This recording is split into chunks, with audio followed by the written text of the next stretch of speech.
Yes, welcome back, ladies and gentlemen, tankers of Blitz to the channel. A slightly different video today, a slightly different tank review today, because this is a patron request review.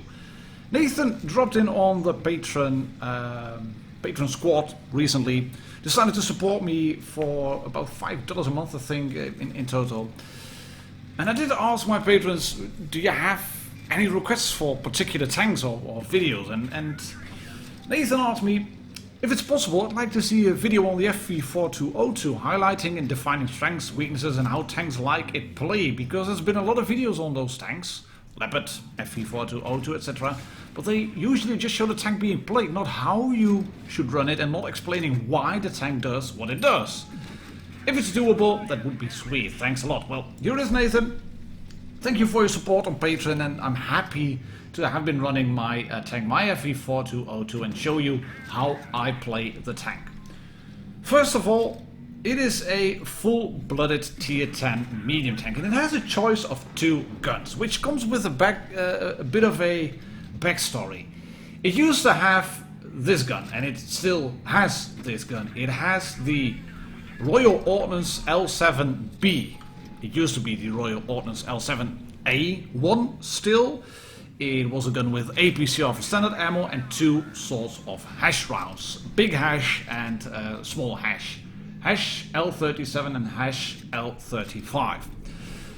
The L37 was the big HESH, which does the same amount of damage as the small HESH but has better penetration, and it costs an awful lot of money. It's a real credit burner. You have credit earners and credit burners. This is a hell of a credit burner. Why is that? The HESH does monstrous damage for a medium tank. It's one of those types of ammo where you trade your penetration power for bigger damage. Well, what you're looking at then, normally your armor piercing would do 255 in terms of penetration and 350 in terms of damage. You drop to 210 using the HESH, but you gain alpha damage. You do 440 upon penetration on a average roll, and if you use the small HESH, it would be 105 pen and 440 in terms of damage. So that's a big step up. But the catch to it is that if you shoot a tank with HESH and you do not fully penetrate it, you can get those rolls which I had on a WZ like for 86 or maybe even just 100 or something like that, just really nasty lowish rolls. And that's pretty annoying because these HESH rounds, they are expensive. You need to run a premium account on the tank, you need to have a good stash of credits on it, because do not expect to make any profit on the tank. And this is what you can do. That's what was actually a bad roll on the WZ, and this one is a lot better. Look at that, 458 with a medium tank. That's not a Chinese tank. And then I'm thinking, I have a really good gun. I'll be probably able to snap the shot on the desktop and kill him, but RNG said no. That shot bounced. Still did a respectable amount of damage, not brilliant but respectable. The tank is all about the gun, it's about the gun depression. Got a second class, as you can see, and a Confederate and a Scout medal. But look at the credits earned, 1631 only. And that was because I was spamming that HESH, that HESH ammo. Got a little bit of assistance on the FV and on the WZ 1131G FT. But yeah, the ammunition resupply is going to be monstrous. So do run a premium account if you want to run this tank. But as said, what you also have to do is use the tank to its strengths. What are the strengths? Well, it has a really good gun, like a really good gun. The base aim time is not even that spectacular. It's only 2.01 seconds, which is about the lowest of the tier 10 medium tanks which you get. The T62A is far quicker, the Leopard 1 is far better, especially the T62A. But if you're looking at the dispersion values, that's not too bad at all. Leopard has a laser gun, same as the T62A, but other than that, this dispersion on the tank, it's really quite capable. 0307, you get 10 degrees of gun depression, which is quite good. And the gun doesn't seem to bloom a lot if you are maneuvering around. But it's not a tank that you can just drive up to a ridge, then poke over and shoot people very effectively. Because you have a turret which is troll. It's troll to your enemies, but it's troll to you as well. This is what happens. That's the Centurion 7/1 shooting HESH at me, and I got shot, I think, from either the E100 or there's a Death Star at the back.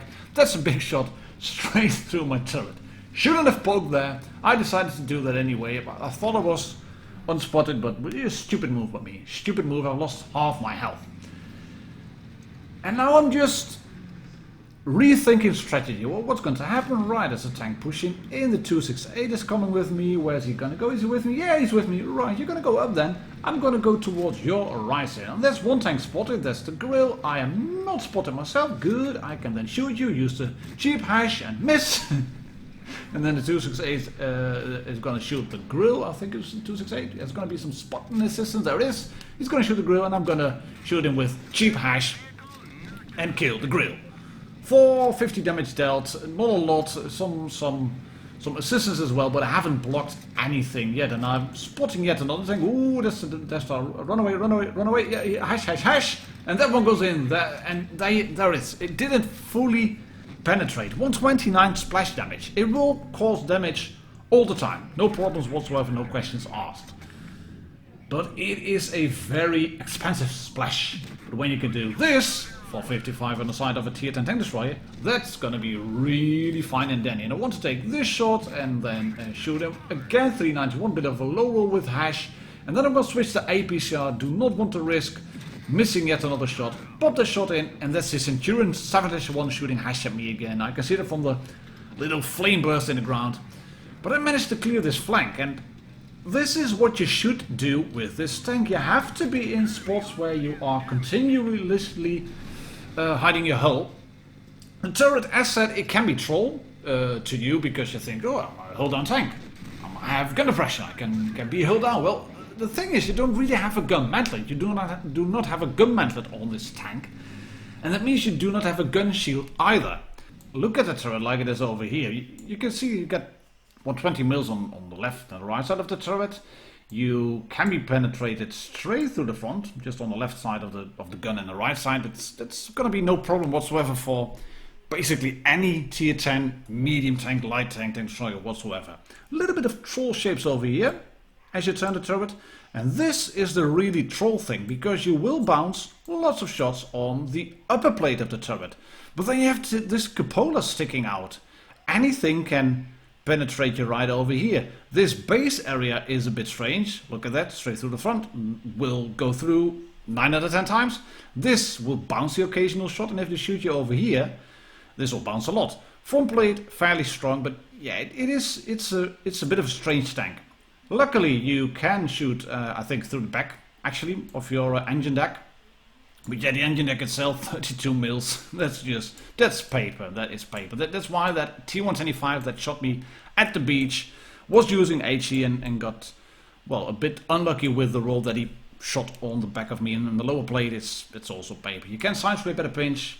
It's angled inwards ever so slightly. You have those tracks and side shields, but yeah, you have to play this tank with the gun depression and be very wary of what is happening in the game. And this was the last game I played. As you can see, I'm on Rockfield, and there was a guy saying, oh, Action X, wow, and I was thinking, oh, what? And that's why I'm driving around like a lunatic here. I'm looking at the lineup thinking, oh, Action X, there's no Action X here. Well, I am sort of an Action X. I have a turret, which is a Action X, but there's no Centurion Action X coming soon. So I was looking around and thinking, oh, what the hell, I'm just gonna shoot this T124 spotted by the Sheridan, move backwards, anticipating getting spotted myself, but nothing was gonna happen. And then I noticed something on the minimap. Standard B rolling in, Sheridan or harassing our tanks in the back. Because this is what you get after Mad Games weekends. People have no idea how to play on the map. They just sit in the back, wait it out. They have to somewhat re-adapt to regular gameplay. And I'm going to use a cheap HESH here on the back, as you can see, of this standard B. No need for me to keep shooting the big stuff, because that would only make me lose a lot of credits, like like a big load of credits. I'm not really in the mood to do that. Because as said, the FV4202 is a tank that requires a lot of credits. It is, however, still a tank that is performing quite well, and it's performing quite well in the damage department. If you're looking at the average damage, it's 1901, which is a bit below the Progetto, or a bit one shot below the Progetto, 300, something like that. But it's about on par with the Leopard and the T62A, and it could maybe use a little bit of a buff, I think. But the biggest problem with the FV4202 is that it is a tank that it is played, not by many players, 1800 only over the last 19 days, but it's also a tank that requires a lot of patience, that requires a certain playstyle, and this is one very lucky bounce on the back of the turret. I have no idea where that shot hit. Sorry, Mr. Grill. That was very, very unlucky on your part, and I say thank you, namaste, RNG, for helping me out and allowing me to survive just a little bit longer. But as said, 1800 people playing this tank over the last 90 days, and that means that those people that play the tank, they really know what to do.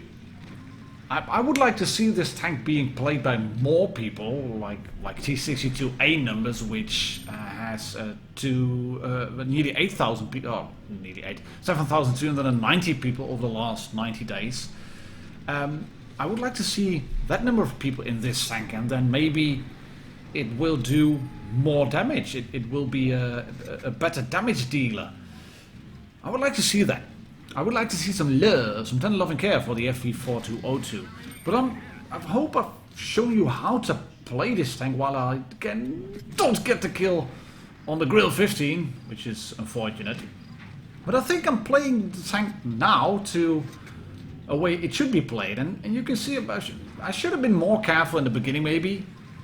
Maybe not. I lost too many hit points chasing down the Sheridan, but he had to go. He just had to go down. And again, shooting the cheap HESH on the waffle. No real need to use the big HESH. 105 pen is going to be fine on the tank. And mentioning 105 pen, I'll get to my setup on this tank later on after I've been killed, because I'm gonna get killed in this game. It's only slightly noob free, and as said, I lost too much HP in the beginning, which gives me no room to maneuver at the moment. I decided to go in over here, and then I was thinking, IS4, please help me clear the waffle, and then he said no, and I'm gonna shoot this E4, and then I'm going to side scrape, and then bounce a shot on my tracks, because why not? And then the waffle comes in, I can get one more shot in on the waffle, and that's the end of Martin, and that's all she wrote. Right, in terms of equipment, here it is. You can see the calibrated shells, which I'm using, obviously, to give me some more in terms of HE pen. I'm using the improved modules, improved optics, and supercharge. I think you could go with the enhanced gun drive, but I wanted to have the supercharge because this is a tank you want to play at that range. Have the enhanced armor to even up the chance of bouncing shots on the turret. Could go with the improved assembly, but I wanted to enhance the throttless of the turret. Improved control for added traverse speed. Vertical stabilizer to help in the aim time. If I would be running gun laying drive, I would go for the refined gun. Toolbox, and then high-end consumables, and that's my loadout. So yeah, they have it. FV4202. It is a good tier 10 medium tank. Make no mistake about it. But it requires a lot of patience, as Borowski also commented on my recent community post where I showcased the thumbnail for this video a few days ago. He said it's one of those tanks which requires patience to play, but damn, it's frustrating due to the ugly ass turret. Yes, the T62A has a turret and it can go hull down and it will bounce a lot of shots even with bad gun depression, and this has better gun depression and it will not bounce a lot of shots. So it is a good tank, but it requires you to be map aware, use all the hull down possibilities that you can get so you can utilize that gun depression. But it's not a great damage trader. It's a great damage dealer, but it's not a great damage trader. If you are map aware, if you're looking for a challenge in tier 10 in terms of medium tanks, go give this one a spin. You will not be disappointed provided you are willing to spend a lot of credits using the HESH gun. And that's it for today, ladies and gentlemen, tankers of Blitz Universe. Patron requested review of the FV4202. My name is martindogger, catch you all on the next one. Cheers, happy tanking.